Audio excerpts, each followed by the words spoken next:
I am trying to I'm carry good. the show all by myself. Nice to have somebody to talk to. Well, damn, man, I'll talk to you. What's up? Well, I just got to ask you real quick. Uh huh. I got AJ Green going in my fantasy this week. Is that, I mean, I'm real worried about that AJ McCarron, man. Do you think he's going to get it done enough where he'll still be a difference maker, or should I be looking for something else? Okay. I believe AJ Green is a beautiful start for this week. Here's what happens. When you get a quarterback who tends to spend time on the bench, their initial thing is to try to go through their progressions. As fast and as humanly difficult as it is, it's extremely difficult when you haven't seen live gameplay to run through your progressions very fast because you look at one receiver, a second receiver. You should be on your third step, look on your third step back on your drop, be looking at your third receiver. However, young quarterbacks see that first receiver jammed up and stay with them, which in this case is AJ Green. Young quarterbacks without that experience will literally sit and hook onto that target, for better or for worse of what it is. And it eventually ball hawking safeties can take advantage of that. I think AJ Green is going to benefit from it because he is a jump ball magnet. He has that long range, that lengthy, good set situation. And if you take a look at who Cincinnati's playing this week and the possibility of who's going to be covering the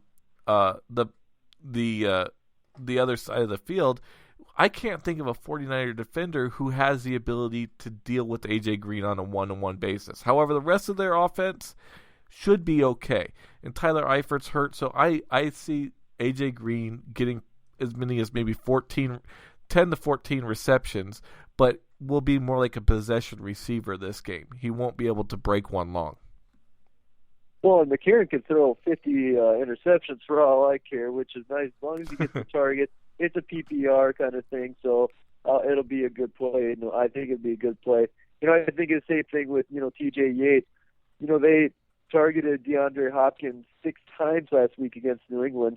I was sitting there thinking, what the hell are you doing from it wasn't Yates that was playing last week, but he'll be playing this week, and I hope to God that they really rack up his receptions this week because it was just a killer last week. I couldn't believe it. Yeah, young quarterbacks tend to have one target that they enjoy throwing to more than anybody else, and in this case, I have to think it's going to be AJ Green or his check down. And his check down with that system is supposed to be Tyler Eifert, and I don't know what the status is on Eifert or if he's even going to miss games or if he's available for this game. I haven't got a good look at it yet. But I would say AJ Green is a top pick in fantasy for this week. Giovanni Bernard, Jeremy Hill have not been able to get it done on the ground. So that's going to leave AJ McCarron initially probably trying to grind it out and eventually probably trying to pass it out to keep pace with the 49ers as somebody's going to have to win, and two impotent offenses, and I believe that it'll probably be the Bengals on the backs of AJ Green. Sweet, man. Awesome. Well, since you're all alone, damn, what else are you looking at? I got Derek Carr starting this week, too. You think that'll be all right against Green Bay? I would hold that, honestly. I at this point with the Raiders in their kind of outside looking in on the playoff scenario, I don't see them doing a whole lot. But Green Bay is definitely going to play hard. I would. It's like putting a bloody fish in a shark infested waters. They're gonna be out, and they're gonna be playing too hard for Carr or anything that the Raiders have going to play well enough to have any level of success. Let's talk first. You know me. Well, you know me. I've been so bullish on this Raiders team all year. I just can't. It's kind of like Brokeback Mountain, man. I can't quit you. I just can't. I can't do it, man. I'm in love with this team. It's just so great. You got freaking Amari Cooper out there, and Crabtree just finally got his extension, and I don't know, man. I'm loving it. But I'm nervous. I got him because he was down on the cheap. I think on FanDuel he was about $7,700, and I needed to free up some space for big bad Antonio Brown and all the other big time receivers that I was trying to pick up. So that was the big reason that I played him. I'm hoping that it'll be sneaky enough to pay off for me. You have a good situation going on with the Oakland Raiders right now. They are in this like next to dynasty phase, in my opinion. Derek Carr looks like he could be a stellar quarterback. Amari Cooper, Latavius Murray, their offensive line is adequate. Their defense is looking young in places and completely old and antiquated in others. They need one more good draft to begin filling the holes of some of their aging defenders to be able to go to that next level and become a AFC West opponent that people end up fearing for years and years to come. The wide receivers in this week's Week 15 rankings, I can't think of Amari Cooper as even being anywhere near the top 10. However, I could see him as a top 20 receiver in this case.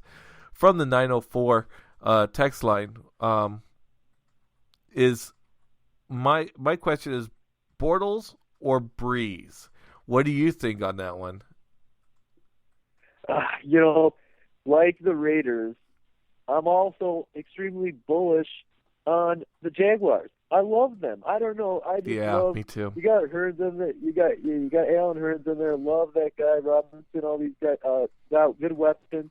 I know Gerhardt was just put on IR, I believe, but that's just going to increase the passing game numbers, and I think that I'm thinking that Bortles, Carr, they're from the same draft class. I think these quarterbacks are going to be the clear standouts, and I'm loving their production right now, and I think they got a pretty good matchup, and I think that they can start through it and start to finish these games pretty strong.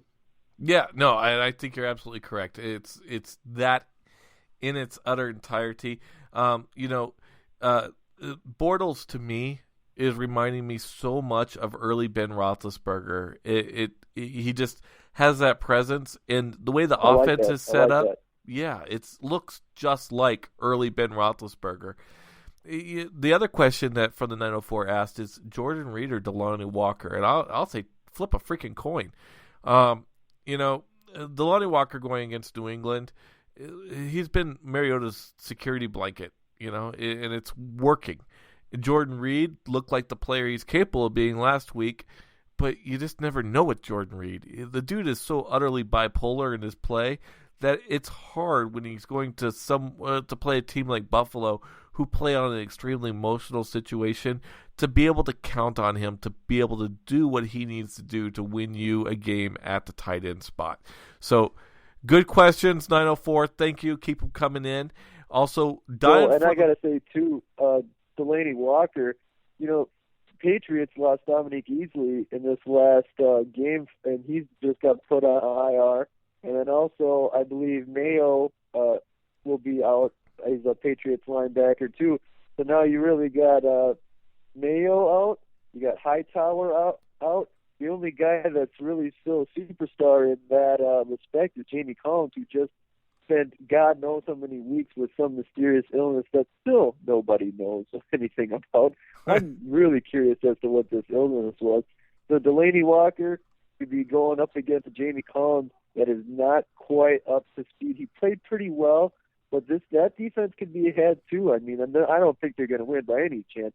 But if you're looking for a good gamble, I mean, Delanie, he could have himself a game. Yeah, and especially with. You never know with Reed or anything with Washington, like you said. They're so inconsistent. So is Buffalo, though. So I mean, I kind of like the Walker. So I kind of like that matchup. Yes, absolutely. We have only a few minutes left, but we want to hear everybody's Shock the Jock and get these Shock the Jock questions in. Right now, the $10 gift card is going to be going to somebody from the 719 who sent me that they are in level 2.2 on the app that's going on for tonight. And let me go ahead and plug the app again to let people know what this is. First off, guys, it is a terrific little app that's available on iTunes. So just go over to iTunes.com and go ahead and look for the Name That Sport app by Sports Mania. Okay, this app has this really fun to play. Let's just put it this way: play the sports trivia game that everyone is talking about. We're talking about it. Everybody out there is talking about it. I'm finding it on social media everywhere.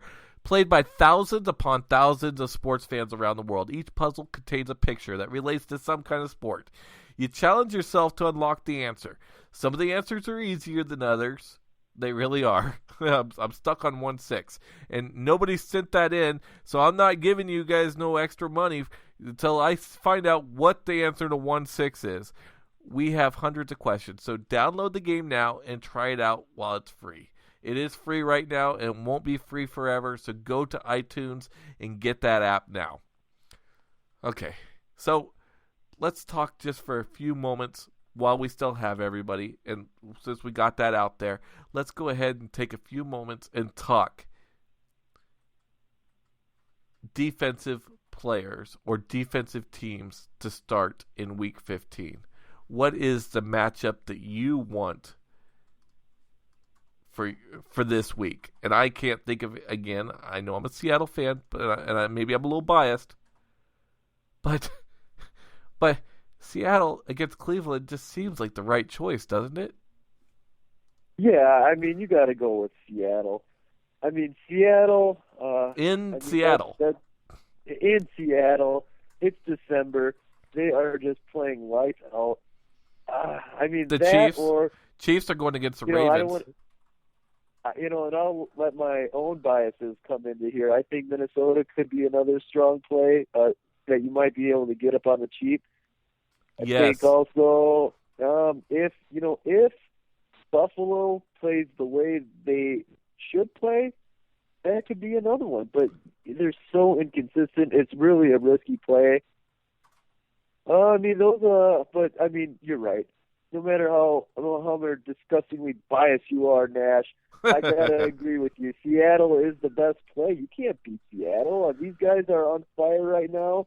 The only thing, of course, Arizona is always a good play, no matter what, no matter who they're facing. The Chiefs are going against the Ravens, and you can't discount that the Chiefs have been really, really good, and the Ravens have nobody left on offense. They're literally picking up the guy outside the stadium that says, "We'll play offense for food," and putting them in a Ravens helmet because they're completely out of players. They've just signed Ryan Mallett, who was literally eaten out of my dumpster last week.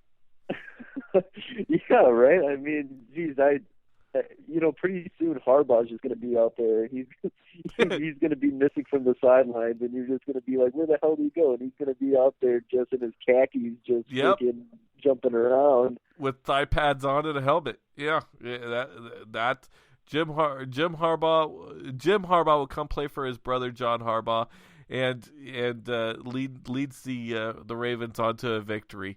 It's been fun, the opportunity to have you on the show, and you know what, Javi? Next week I have a spot to fill with Matt on Tuesday. I hope that you'll decide that you'll come and join us on the show for the whole show on Tuesday of next week, and allow us to recap part 2 of Week 15 if you're interested. Oh, well, yeah, man. You know me. I'm good. Okay, perfect. Then with that, we got one person who says that they're on level 2, and they sent me a screenshot, so more power to you. Thank you so much. You are going to be receiving a $10 gift card. I have your number here on the text line. I'll go ahead and text you to get your name and where to send that out to.